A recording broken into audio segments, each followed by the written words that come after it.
2026ல இருந்து 2027 வரையும் நம்மளுடைய வேர்ல்டு அளவுல நடக்கக்கூடிய எக்கனாமிக் ஒரு பெரிய மேஜர் டவுன் ட்ரெண்டை சந்திக்க போகுது அப்படின்ற மாதிரியும், இது நார்மலான கரெக்ஷன் மாதிரி இல்லாம, அது மார்க்கெட் கரெக்ஷன் மாதிரி இல்லாம பல நாடுகளுடைய பினான்சியல் ப்ரெஷர் ஒரு சிக்கலுக்குள்ள வரும் அப்படின்ற மாதிரி ஒரு பெரிய வார்னிங்கை தான் ஒருத்தர் கொடுத்திருக்காரு.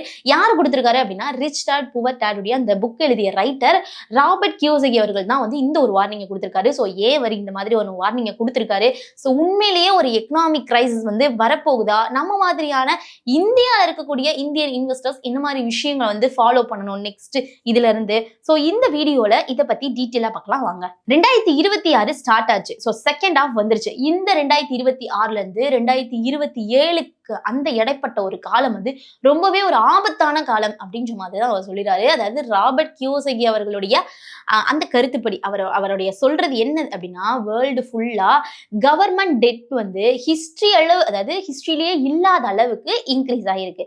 அதோட இன்ஃப்ளேஷனா இருக்கட்டும், அதிகமான மணி பிரிண்டிங்கா இருக்கட்டும், அதே மாதிரி இன்ட்ரெஸ்ட் ரேட்டுமே ஒரு பெரிய சேஞ்சஸாக எக்கனாமிக்கு ஒரு பெரிய ப்ரெஷரை கொடுத்துட்டு இருக்குது. ஸோ இதனால வேர்ல்டு அளவில் இருக்கக்கூடிய கண்ட்ரிஸ் எல்லாருமே ஃபினான்ஷியல் சிஸ்டம் அவங்களுக்கு ரொம்பவே டவுன் ட்ரெண்ட் ஆகும், அதாவது பலவீனமாகும், வீக் ஆகும் அப்படின்ற மாதிரியும், அதுக்கு அறிகுறிகள்லாம் இருக்கு, ஒரு பெரிய அபாயம் வரப்போகுது அப்படின்ற மாதிரியும் அவர் கூறியிருக்காரு. ஸோ இந்த ஒரு சிச்சுவேஷன் லாங் டேர்ம்ல கண்டினியூ ஆச்சு அப்படின்னா 2026ல இருந்து 2027ல ஒரு பெரிய எக்கனாமிக் ஸ்லோ டவுன் இல்லை அப்படின்னா மார்க்கெட் கிராஷ் வரலாம் அப்படின்ற ஒரு வார்னிங், அதாவது அவருடைய ப்ரிடிக்ஷனா சொல்லியிருக்காரு. அதாவது ஒரு நாள் அது நடக்க போறது கிடையாது, ஆனா இப்ப கிரியேட் ஆகக்கூடிய அந்த சிச்சுவேஷன், ஆபத்தான ஒரு சிச்சுவேஷன்லாம் ஒரு வேறு சைட்ல தான் இழுத்துட்டு போகுது, ஒரு ஆபத்தான சைட்ல தான் நம்மளெல்லாம் கூட்டிட்டு போகுது அப்படின்றது தான் அவருடைய கருத்தா இருக்குது. ஸோ ஸ்டாக் மார்க்கெட் இன்வெஸ்டர்ஸ் இது மூலியமா ஏன் அலர்ட்டா இருக்கணும் அப்படின்னு கேட்டீங்கன்னா, நிறைய பேர் ஸ்டாக் மார்க்கெட் அப்படின்னாலே எப்பயுமே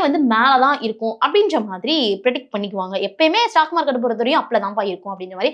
ஆனா ஹிஸ்டரி வேற மாதிரி தான் சொல்லுது. 2008ல குளோபல் பினான்சியல் கிரைசிஸ், அதே மாதிரி 2020ல கோவிட் கிராஷ். ஸோ இந்த மாதிரி இந்த ரெண்டு சிச்சுவேஷன்லயுமே வேர்ல்டுடைய அந்த ஷேர் மார்க்கெட்ஸ் ஒரு பெரிய கிராஷை சந்திச்சு, ஒரு பெரிய வீழ்ச்சியை சந்திச்சு அப்படின்ற விஷயம் எல்லாருக்குமே தெரியும். அதனால மார்க்கெட் கிராஷ் அப்படின்றது ஒரு நியூவான விஷயம்லாம் கிடையாது, ஆல்ரெடி நம்ம ஃபேஸ் பண்ண ஒரு விஷயம் தான்.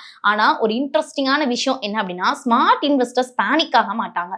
மார்க்கெட் கீழே வந்துச்சு அப்படின்றதுக்காக ஒரு நல்ல குவாலிட்டியான ஸ்டாக்ஸை குறைஞ்ச விலைக்கு வாங்குற ஆப்பர்ச்சுனிட்டியை தான் பார்ப்பாங்க. அதனால கியோசகி சொல்ற மாதிரி இந்த கிரைசிஸ்னால பயப்பட வேணாம் அப்படின்ற மாதிரியும், அதுக்கு ப்ரிப்பேர் ஆகுற மாதிரி, அப்படி அதுக்கு ப்ரிப்பேர் ஆகுங்க அப்படின்ற மாதிரி தொடர்ந்து அவரே சொல்லிட்டு இருக்காரு. ஸோ எக்ஸ்பர்ட்ஸ்மே சில அட்வைஸ் எல்லாம் கொடுத்துட்டு இருக்காங்க.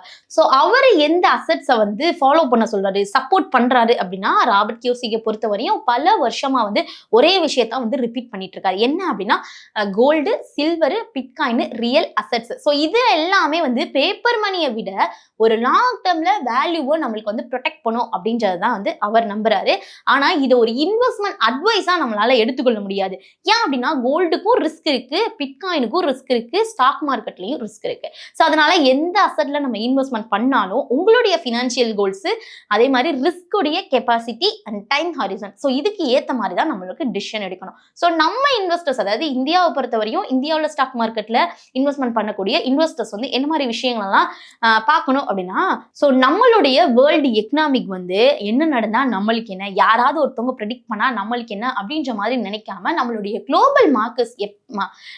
குளோபல் மார்க்கெட்ஸை பொறுத்தவரையும் ஒன்னோடு ஒன்று எப்பயுமே கனெக்ட்ல தான் இருக்கு. ஸோ யூஎஸ் மார்க்கெட் கிராஷ் ஆச்சு அப்படின்னா, ஃபாரின் இன்வெஸ்டர்ஸ் இந்தியா மார்க்கெட்டை இருந்து பணத்தை அவங்க எக்ஸிட் பண்ண ஸ்டார்ட் பண்ணிடுவாங்க, அவங்க மணியை வெளியே எடுக்க ஆரம்பிச்சிருவாங்க. அதனால நம்மளுடைய சென்செக்ஸா இருக்கட்டும், ஸோ அதனால நம்மளுடைய சென்செக்ஸா இருக்கட்டும், நிஃப்டியா இருக்கட்டும், இது எல்லாமே ஒரு ஷார்ட் டேர்ம்ல ப்ரெஷர் ஆகுறதுக்கான சான்சஸ் இருக்கு. அதனால இப்பவே ஒரு பேசிக் ஃபினான்ஷியல் ஹேபிட்ஸ் ஃபாலோ பண்ணுங்க.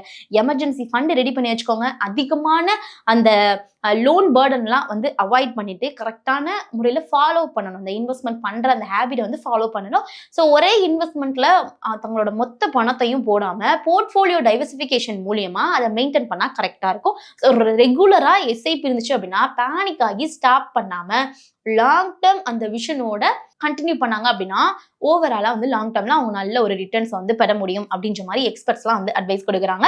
ஸோ கிராஷஸ் வந்துச்சு அப்படின்னா என்ன செய்யக்கூடாது அப்படின்ற மாதிரி எக்ஸ்பர்ட் சொல்றாங்க அப்படின்னா, மார்க்கெட் கிராஷ் அப்படின்ற மாதிரி கேட்ட உடனே நிறைய பேர் ஃபர்ஸ்ட் ரியாக்ஷன் அப்படின்னா இன்வெஸ்ட்மெண்ட்ஸை எல்லாத்தையும் சேல் பண்ணிடலாம், நம்மளுக்கு வந்து லாஸ் ஆயிட்டு இருக்கு, முதல் போட்டதே நம்மளுக்கு வர மாட்டேது அப்படின்ற ஒரு தாட்ல அவங்க வந்து சேல் பண்ணிடுவாங்க. ஆனா அதுதான் வந்து ஒரு பிக்கஸ்ட் மிஸ்டேக் அப்படின்ற மாதிரி சொல்றாங்க. எமோஷனலுக்கு நம்ம டிசிஷன் எடுத்தோம் அப்படின்னா கண்டிப்பா லாஸ் ஆயிடும். ஸோ அதுக்கு பதிலாக சிச்சுவேஷனுக்கு ஏத்தாப்புல அனலைஸ் பண்ணி நம்ம கம்பெனிஸ் வந்து ஒரு லாங் டேர்ம் ஒரு பெர்ஸ்பெக்டிவ்ல நம்ம வந்து பார்க்கணும். ஸோ ஒரு விஷயம் மட்டும் கிளியர், யாராலுமே வந்து மார்க்கெட் கிராஷ் அப்படின்ற ஒரு விஷயத்த எக்ஸாக்ட் டேட்டோட நம்ம வந்து மென்ஷன் பண்ண முடியாது. ஸோ ராபர்ட் கியோசாகி அவர்களுமே பல ப்ரெடிக்ஷன் வந்து கொடுத்திருக்காரு. ஒவ்வொரு ஒப்பீனியன் வந்து நடந்திருக்கு. ஸோ ஒவ்வொன்றும் வந்து கேரண்டிலாம் கிடையாது.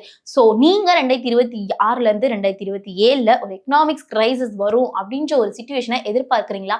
இல்ல ராபர்ட் கியோசாகியுடைய இந்த ஒரு வார்னிங் நீங்க எப்படி பாக்குறீங்க அப்படின்றத மறக்காம கமெண்ட்ஸ் சொல்லுங்க. மோர் இன்ஃபர்மேஷனுக்கு நம்ம சேனலை ஃபாலோ பண்ணிக்கோங்க.